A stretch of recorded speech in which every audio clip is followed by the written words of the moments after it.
Un miroir ne choisit jamais ce qu'il renvoie. Il se contente de refléter la réalité placée devant lui. C'est exactement ce qui arrive lorsque tu choisis d'être authentique dans un monde qui fuit depuis longtemps ses propres vérités. Tu n'as pas besoin de hausser le ton, ni d'attaquer qui que ce soit. Il suffit d'être vrai, de marcher sans bruit, de rester stable pendant que tout autour tremble. Ta simple cohérence devient un rappel puissant de ce que beaucoup préfèrent ignorer, le coup de vivre masqué. Ce qui dérange, ce n'est pas ta personne, mais ce que ta présence met en lumière. Celui qui nourrit ses conflits intérieurs est troublé par ta paix. Celui qui s'est perdu derrière des façades se sent menacé par ta transparence. Celui qui stagne perçoit ta progression comme une offense. Pourtant, ta croissance n'est pas une provocation. C'est un miroir que tout le monde n'est pas prêt à regarder. Beaucoup se détournent, non pas de toi, mais de ce que tu éveilles en eux. Le souvenir de ce qu'ils auraient pu devenir s'ils avaient osé essayer. Cette vidéo s'adresse à ceux qui en ont assez de s'excuser d'exister, à ceux qui se sont sentis coupables de provoquer le malaise simplement en vivant avec droiture. Ensemble, nous allons démonter cette culpabilité et révéler que bien des réactions que tu rencontres ne te concernent pas vraiment. Ce sont des projections. Quand ton chemin devient droit, il peut secouer les fondations des autres. Mais cela ne signifie pas que tu es dans l'erreur. Cela signifie que tu es vivant, éveillé et en pleine expansion. Reste jusqu'au bout, non pas pour comprendre les autres, mais pour mieux te comprendre toi-même. Pour te rappeler que ton authenticité ne se négocie pas, que ton calme n'a pas à être justifié et que ton intégrité n'est pas discutable. Le monde a besoin de plus de personnes qui dérangent par leur vérité, pas de gens qui se dissolvent dans la fiction collective. Et si ce choix te sépare de certains, tant mieux. Être réel dans un monde artificiel est une déclaration, pas une faute. Avancer parmi le vacarme en gardant le silence, c'est comme marcher avec une flamme allumée en pleine tempête. Tu n'essaies pas d'être vu, mais tu rayonnes malgré toi. Et cette lumière, ce calme, dérange.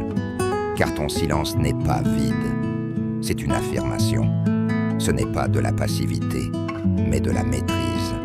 Dans une société où chacun cherche à couvrir la voix de l'autre, celui qui ne crie pas devient inquiétant. Ta sérénité fait du bruit dans l'esprit de ceux qui n'ont jamais appris à être en paix. Tu n'as pas besoin d'expliquer qui tu es lorsque ta manière d'être dit déjà l'essentiel. Certains voudront te faire parler simplement pour fissurer cet équilibre qu'ils ne savent pas tolérer. Ils ont l'impression de perdre du terrain face à ton regard calme, ta voix posée.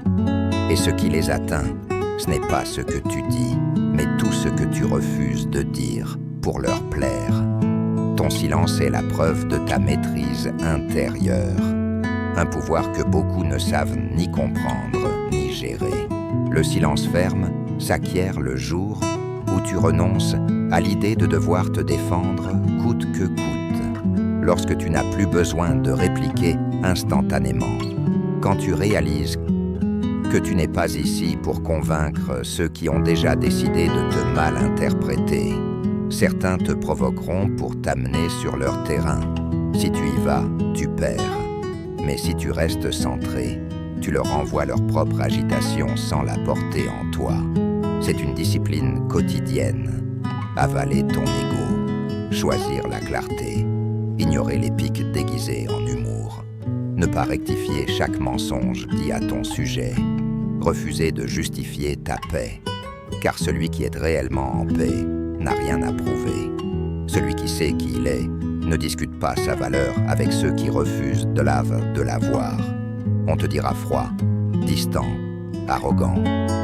Mais ce qui dérange vraiment, c'est qu'on ne peut plus t'atteindre. Le stoïcisme ne t'impose pas le mutisme. Il t'apprend à choisir quand parler et quand laisser le silence enseigner. Dans ta vie quotidienne, Cela signifie partir de conversations qui t'épuisent, refuser de répondre à ce qui ne te construit pas, t'éloigner calmement de ceux qui ne cherchent que la friction, et surtout, résister à l'envie du dernier mot, non par peur, mais par force. Lorsque tu comprends cela, tu ne débats plus avec celui qui n'écoute pas, tu ne clarifies plus ce qui est évident, tu ne te justifies plus d'être en paix. Ta présence devient ton message, et ce type de force ne s'achète pas, il se cultive. Un silence bien gardé dérange plus qu'un millier de cris, car il oblige chacun à faire face à sa propre dissonance. Celui qui maîtrise son silence maîtrise son monde, et celui qui refuse la provocation a déjà gagné sans livrer de combat. Être authentique dans une société obsédée par l'apparence est devenu un acte de rébellion silencieuse. Une seule vérité, même fragile, suffit à déranger une salle entière de masques, non parce qu'elle attaque, mais parce qu'elle révèle. Ceux qui se réfugient depuis des années derrière une version artificielle d'eux-mêmes craignent d'être exposés dès qu'ils croisent quelqu'un qui ne joue plus le jeu. Nous vivons dans des scénarios écrits d'avance. On attend que tu souris, même lorsque ton âme se ferme, que tu acceptes l'inacceptable pour éviter le rejet, que tu ajustes ton discours pour ne pas troubler l'atmosphère. Mais quand tu décides d'être vrai, vraiment vrai, quelque chose change immédiatement. La pièce se recompose, certains s'éloignent, d'autres se crispent, et beaucoup te reprocheront d'être trop direct, trop sérieux, trop intense. Ce qu'ils veulent dire en réalité, c'est que tu es trop libre pour être contrôlé. L'authenticité n'est jamais confortable. Elle exige du courage.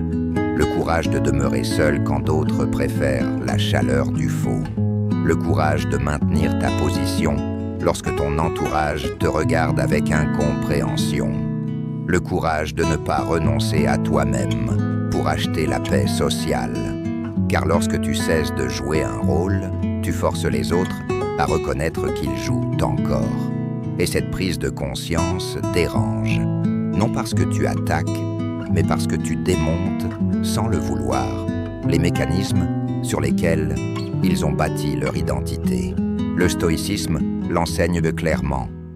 Vis selon ce que tu es, et non selon ce que les autres attendent de toi. Pas selon la mode, ni selon les jugements de ceux qui n'ont pas trouvé le courage d'être eux-mêmes. Ce chemin n'est pas sans inconfort. On te jugera, on te mal comprendra, on te critiquera, mais en échange, tu marches léger, avec une conscience droite et une force qui ne dépend de personne. Dans le quotidien, cette sincérité se manifeste par des gestes simples, mais puissants. Dire non sans t'excuser. Porter ce qui te ressemble, au lieu de t'habiller pour être validé. Parler franchement, même si cela te coûte des sourires. Défendre tes limites, même si cela dérange ceux qui profitaient de ton silence. Chacun de ces gestes murmure « Je refuse de jouer un rôle ». Beaucoup ne comprendront pas. Certains penseront que tu te crois supérieur, d'autres te qualifieront d'insensible. Ce qu'ils ne peuvent supporter, c'est ton indépendance. Avant, ton besoin d'être accepté te rendait prévisible. Maintenant, ta cohérence te rend indomptable. Tu n'agis plus pour plaire. Tu n'ajustes plus ton essence. Tu n'entres plus dans des structures conçues pour te maintenir petit. Être authentique ne signifie pas chercher le conflit. Cela signifie cesser de te sacrifier pour acheter la paix. Et lorsque tu fais cela, tu deviens une source d'inspiration, bien malgré toi.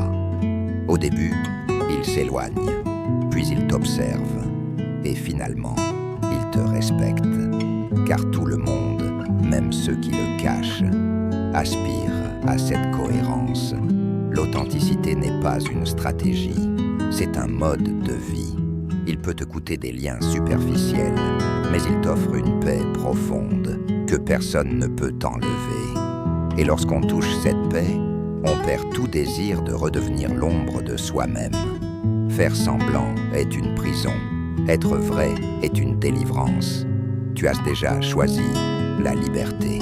Toutes les personnes qui montent dans ton train de vie ne sont pas destinées à parcourir tout le trajet avec toi. Certains ne sont là que pour une halte, d'autres pour quelques stations.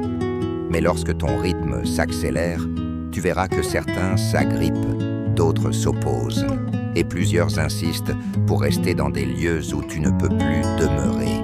Continuer à porter ceux qui ne veulent pas avancer revient à marcher avec quelqu'un qui refuse de se lever. Tu finis par avancer en boitant, l'énergie divisée et l'âme fatiguée. La croissance personnelle ne transforme pas seulement ce que tu fais, elle change aussi ce que tu acceptes, ce que tu tolères et les personnes que tu gardes à tes côtés.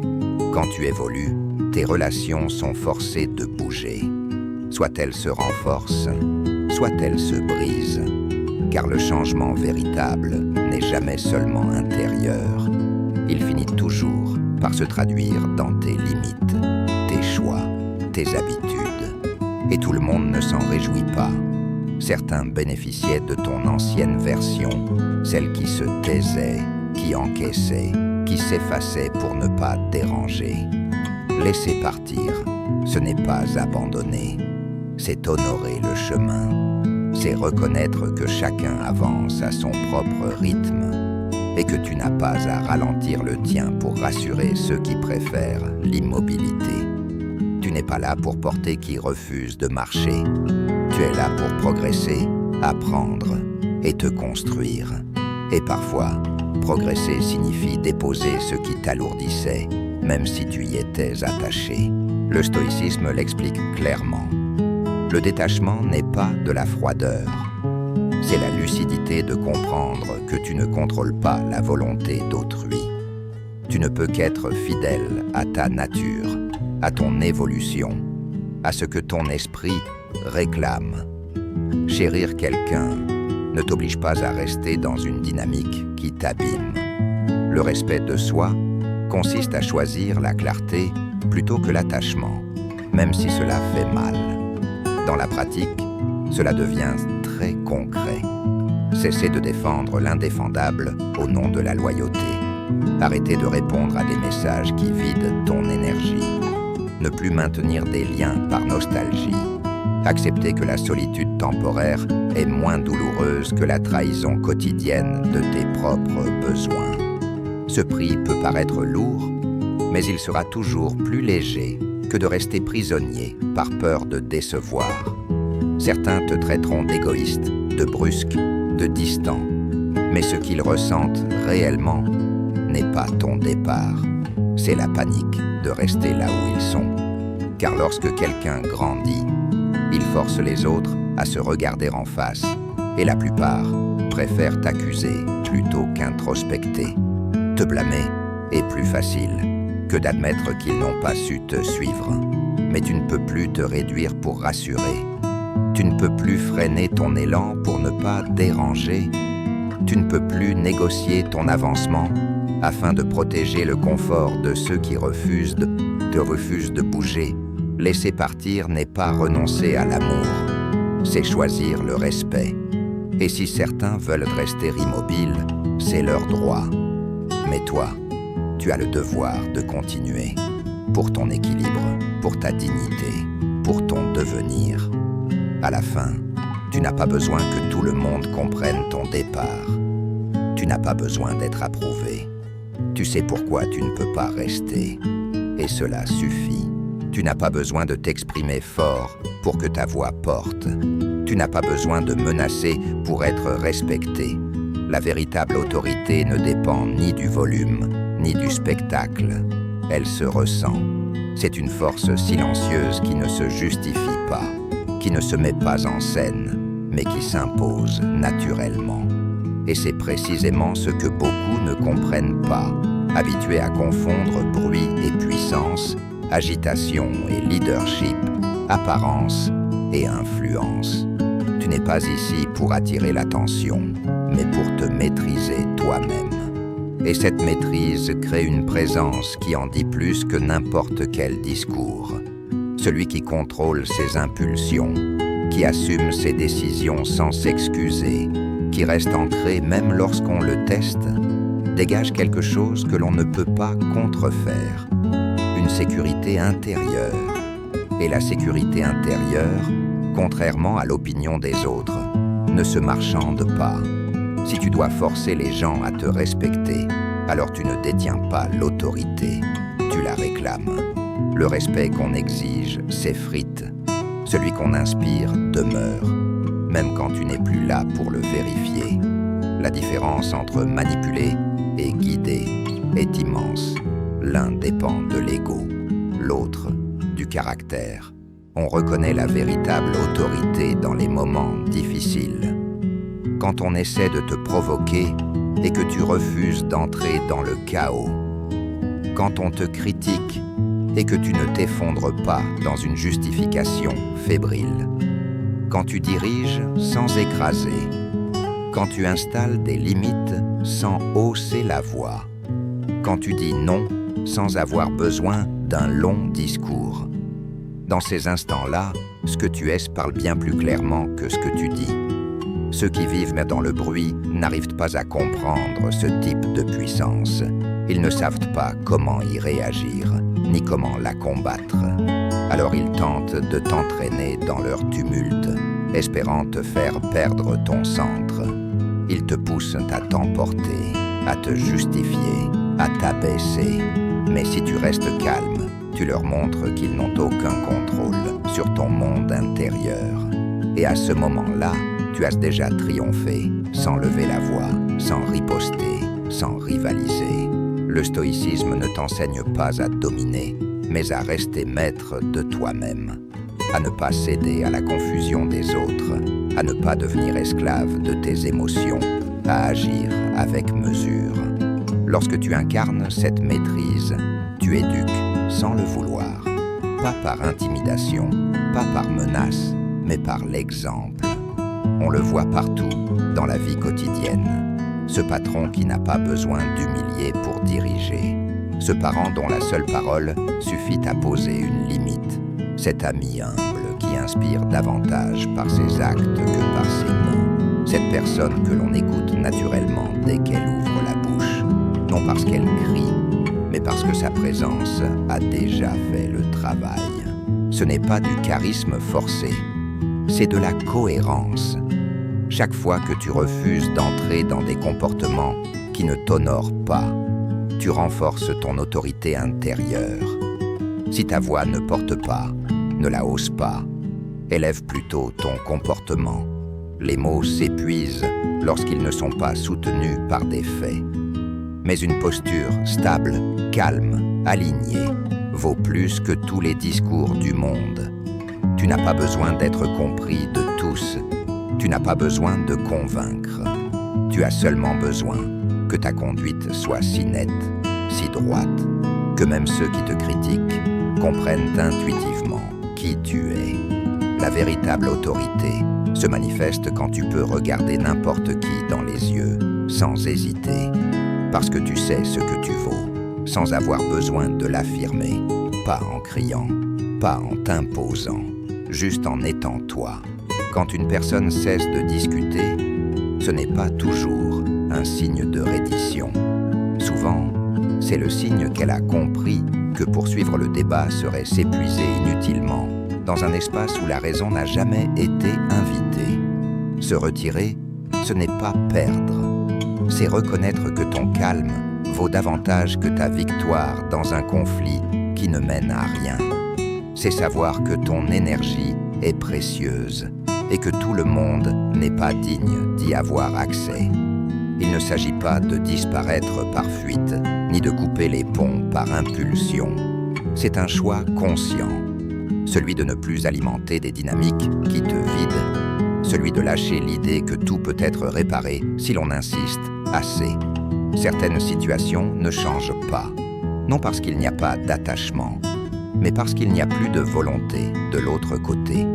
Continuer à s'acharner devient alors une forme d'auto-illusion. Celui qui ne respecte pas ton calme cherchera constamment à t'espérer réactif. Il veut que tu exploses que tu t'expliques, que tu te défendes. Car tant que tu réagis, il peut te manipuler. Mais lorsque tu choisis de ne pas répondre, de t'en aller sans bruit, sans rancune, sans t'abaisser à son chaos, ton silence devient une frontière infranchissable. Une réponse que personne ne peut détourner, une limite que personne ne peut contester. Se retirer en paix, c'est dire sans un mot que ton bien-être passe avant l'ego, que ton équilibre n'est pas à vendre. C'est affirmer que tu ne construis pas ta vie autour des conflits, mais autour de la sérénité. Et ceux qui n'acceptent pas ce choix finissent toujours par se débattre, seuls avec le bruit qu'ils ont créé. Pour les stoïciens, la valeur du retrait réside dans ce qu'il représente, du contrôle de soi. On ne part ni par colère, ni par précipitation, mais par lucidité. On observe, on analyse, on décide. Non par peur du désaccord, mais par respect de son propre espace intérieur. Insister là où il n'y a plus de réciprocité n'est pas un acte de courage, c'est un épuisement déguisé. Dans la vie de tous les jours, cela devient concret.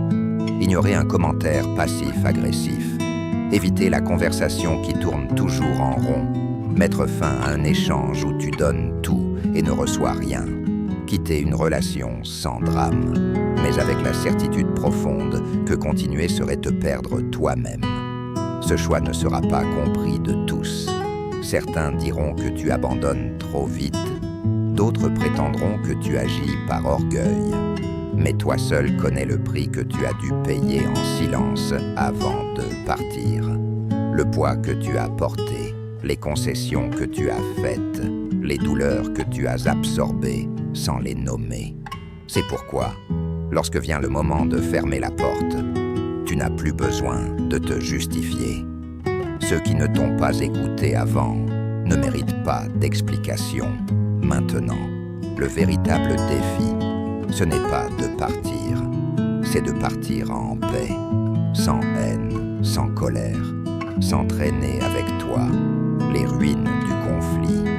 C'est laisser derrière ce qui doit rester derrière, sans chercher de validation, sans réclamer d'être compris. On n'a pas besoin qu'on nous donne raison quand on a déjà choisi la tranquillité. C'est cela, la maturité. C'est cela, la force intérieure. Choisir ton équilibre plutôt que la bataille, ta paix plutôt que ton ego. Et si quelqu'un te reproche ce choix, qu'il le fasse.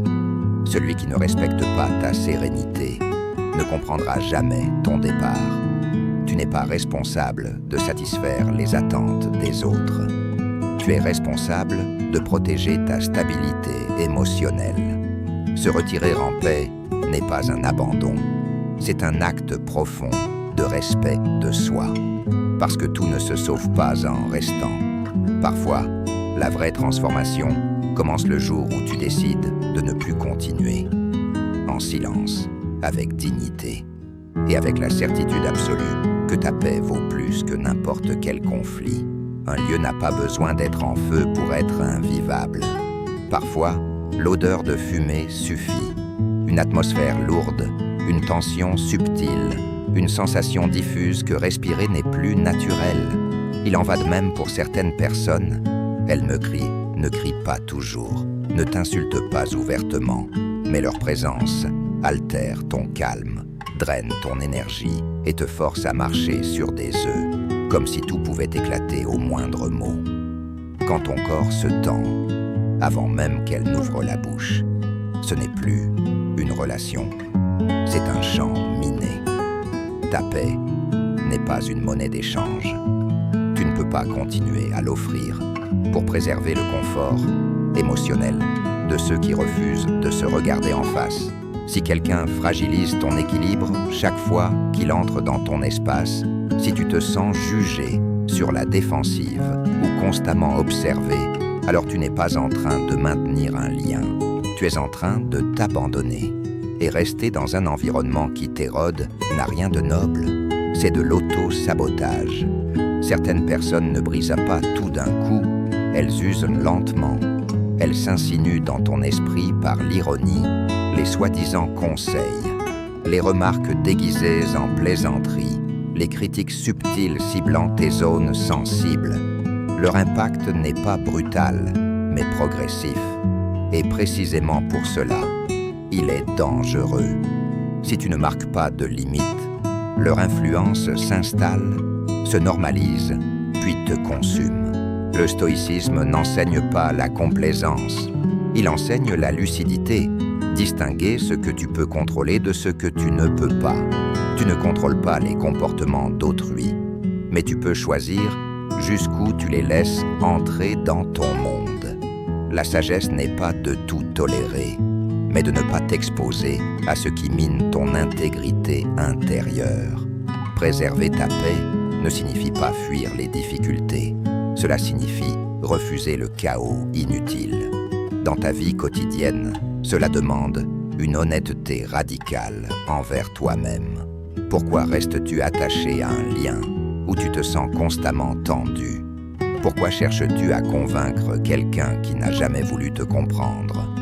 Pourquoi t'épuises-tu à mériter l'acceptation d'une personne qui ne voit que tes défauts imaginaires? Tu n'as pas à prouver ta force dans un espace qui t'affaiblit. Tu n'as pas besoin de rester pour montrer que tu es patient.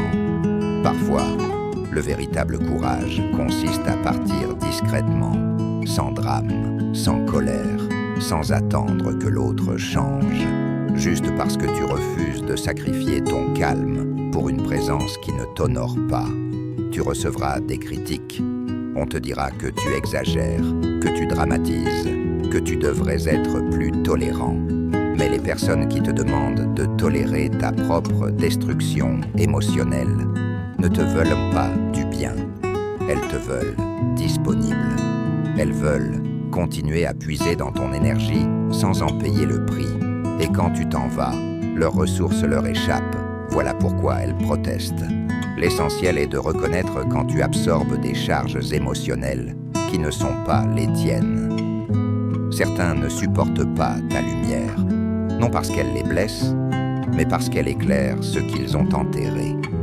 Ta sévérité intérieure les déstabilise. Ton honnêteté les confronte. Ton calme les irrite, non parce que tu fais quelque chose de mal, mais parce que tu leur rappelles ce qu'ils évitent d'affronter chez eux. Au lieu de se tourner vers leur propre chaos, ils préfèrent le projeter sur toi. Du point de vue stoïcien, cette distinction est vitale. Épictète enseignait que l'opinion des autres n'est pas ton affaire. Ton rôle est d'être cohérent, juste, fidèle à ta nature.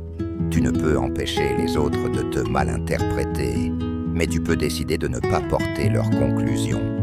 Ce n'est pas de l'indifférence, mais de l'intelligence émotionnelle.